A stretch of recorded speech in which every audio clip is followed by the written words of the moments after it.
Sheriff Wells says 28-year-old Javonte Bryce killed 3 women in about an hour.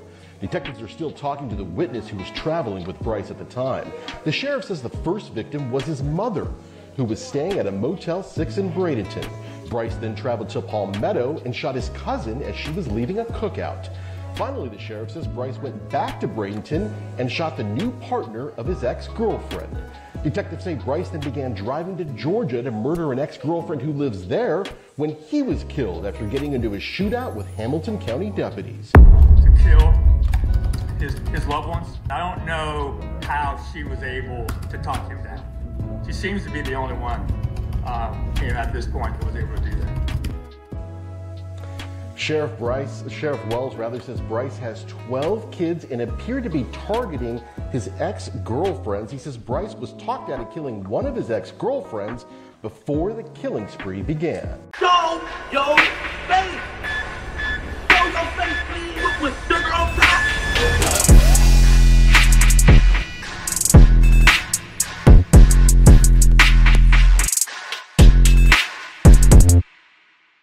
Hey, what's up, y'all? Y'all know my slogan. I don't know it all, but I know what I've been through. Now, before we get into this video, make sure you check us out on Patreon at www.patreon.com/Hookah Anonymous _. You guys been telling us to create one for the longest, so we recently created a community where we will upload videos that we can't share on YouTube due to their guidelines. We'll also be dropping the latest TDF first, behind the scenes information that you wouldn't find anywhere else on our socials. So make sure you become a member, and after you do that, head over to our official Instagram page at Hookah Anonymous _ and follow us there. Now without further ado, let's get into what you guys came here to see. Now, this story sounds like something straight out of a movie, and if I didn't do the research myself, I wouldn't think that something like this actually happened. You have a 28-year-old man by the name of Javonte Bryce, aka Scooter Bryce, who took the lives of 3 women, all in the span of just 1 hour, due to him allegedly being caught in a scandal. Some also believe that he was on his way to take the life of another individual, but before he made it to his destination, he was stopped by police during the traffic stop and never got to complete his mission. Which now looking back, was a blessing straight from God himself, because if he would have got to his destination, it probably would have been 4 people gone instead of 3. Now the worst part of it all is not only did he take the lives of 3 females, it's who the females actually were to him. Javonte would take the life of his cousin, his ex-girlfriend's partner, and his own mother. One may ask, what would possess a man to do such things? And also, this teaches a lesson to never judge a book by its cover, because at first glance, Javonte looks like the typical normal guy, one of which who didn't look capable of carrying out such behavior. However, Javonte also had a history of struggling with his mental health, which also resulted in him having a criminal background for various crimes, including DV. Now, there's no real motive according to police, but there's a lot of rumors circulating around the situation on social media, alleging that Javonte may have been on a down low and would end up snapping because he was exposed on Facebook. Another rumor would say that Javonte was having intercourse with his cousin, got her pregnant, and then would get mad when she didn't want to keep the baby and got rid of it. Now, it's a lot of claims out there, but judging from what's being said in old Facebook posts, it seems like both allegations may have some sort of accuracy to it. But this is why I want to go over a few posts on social media to get into what led Javonte on a spree that would take the lives of 3 women in his life, which almost ended up being 5. In the end, Javonte would lose his life after having a shootout with the police on his way to turn another woman into a victim. However, let's get into where it all started.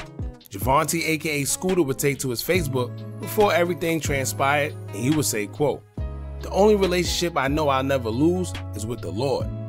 That was 2 days ago, and shortly after that post, he made another post saying, quote, "Love, heart emoji, and fingers crossed." Now, it may seem like just regular posting, but if you knew what was going on behind the scenes between the duration of these posts, then you will understand the chilling undertone between them. This is because from the first post to the second one, it's been said that Scooter would travel to Palmetto Trace Apartments, where his sister and his ex-girlfriend / mother of one of his kids shared an apartment together. Police reports would say that he asked to shower and was denied, and that's when he told her he was going to unalive her. But that wasn't the case. Scooter already went there with the intentions he was going to take his child's mother's life, but he was talked out of it by his sister. It said that Scooter went in there and told the child's mother, "I have to unalive you," and whatever his sister told him, stop him from doing the following that he initially had planned. Scooter would leave the apartment shortly after, and that's when the love post would go up on Facebook. However, when he left, he would make his way to a Motel 6 in Bradenton. In the motel was his mother, her 2 daughters, which was his 2 younger sisters, and his mother's boyfriend. It's at that time Scooter would enter the Motel 6 at 9:15 p.m., approach his 48-year-old mother, Tatamisha Pa Warwick Scott, and tell her, quote, "I'm sorry." She would ask, quote, "What did you do?" And without answering, Scooter would fire 3 shots, striking his own mother at close range in front of his younger sisters and mother's boyfriend. Now at this point, Scooter was on a roll, and it seemed like he had a hit list. While everyone was on Facebook making jokes, thinking everything was funny, Scooter was crashing out and taking people's lives in real time. Now after taking his own mother's life, he wouldn't post to his Facebook. However, reports said after he left the Motel 6, that's when he would make his way towards his next target, which was his cousin Sequoia Bryce. Reports say Scooter would travel just minutes from the Motel 6 to the 900 block of 26th Street, where his cousin Sequoia attended a cookout. Once Scooter arrived, he would spot Sequoia, and she would spot him as she would try to get into a vehicle at 9:40 p.m. That's when he would approach her and begin shooting. Sequoia was transferred to the hospital, where she would succumb to her injuries later on. She was also celebrating her 29th birthday. Now before making his way to his next destination, after taking her life, Scooter would take to his Facebook to make a post about the same cousin he just unalived, as he would say, quote, "I love you, babe, Koya Price. See you in hell." Now yes, it was his first cousin, and yes, he called her babe. For y'all that don't know, it was rumored that Scooter had relations with his cousin. Don't know how true it is, but here's another post that was from June 16th, 2024, where Scooter would ask, "Who's getting nasty tonight?" And another user would respond recently, as they would say, quote, "It would have been you and your cousin you was hunching, but you unalived her." Then another user would respond in the post, as she would say, quote, "At Heaven Elizabeth, it's weird to you. I know Koya and Scooter mother and father. Koya and Scooter are first cousins. Just wait, you'll find out what I already know later. His mother Pa, Tatanisha Warwick Scott, was unalived first. Koya has 2 sons from Troy who passed away about 3 to 4 years ago. The house Koya was shot at is her son's grandmother's house, who Koya lived with. They are 2 brothers' children, which makes them first cousins. Damn, what you thought you know." Then the nail in the coffin is Scooter responding in the comments to another post, as he would refer to his cousin Koya, and he would say, quote, "That wasn't my family, that was my B-word, my BM, my love. I took care of her, shut the F up before you be joining her." So this just further proves the allegations of Scooter and Koya having some type of relationship where he called her his BM despite them being first cousins. Now on another note, a man that seemed to be related to Scooter would tell him to take the post down, and Scooter would respond by saying, quote, "Boy, she gone." After taking Koya's life, Scooter would document another post on Facebook, as he would post saying, quote, "Pig, I love you, but you had to go." This is when Scooter would head to the 4800 block of 26th Street, where another ex-girlfriend lived with her new boo, Sherelle Carter.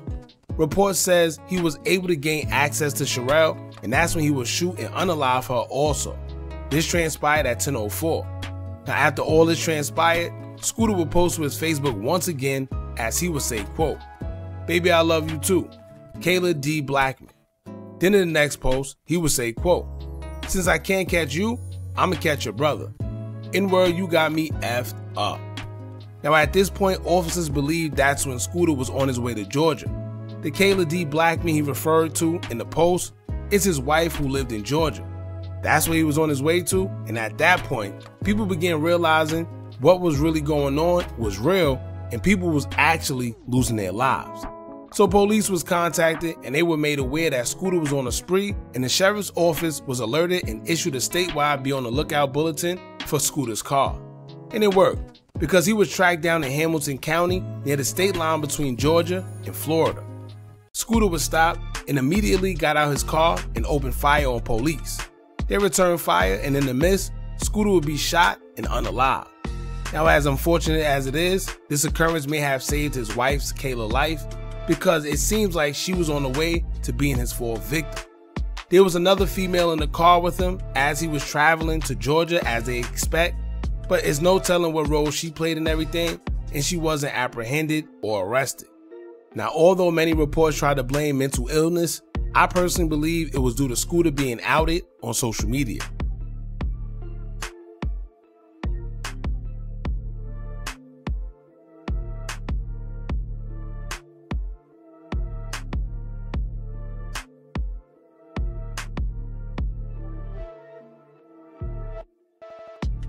It was either that or the fact that he wasn't able to see his kids and may have been suffering silently, then ended up having an episode. One user would respond to a comment telling Scooter to just chill and call and stop, and the user would say, quote, "This man has not smiled or spoken really in weeks. Outside looking in. I think it's too late for everyone to want to help now. He's taking lives already and he gives no F's about his kids or letting it be known." Now maybe that person knows the family or Scooter, but one thing's for sure, this was a very tragic incident. From Scooter taking the life of his own mother, his cousin that he allegedly dated or had relationships with, that he acknowledged as his BM, to the kids that have to be here with no parents in their lives. Now y'all let me know what y'all think about this. Don't forget to like, comment, share, and subscribe. Hit that bell so you're notified every time we drop new content. And remember, as long as you keep on watching, I'ma keep on dropping. And I'm out.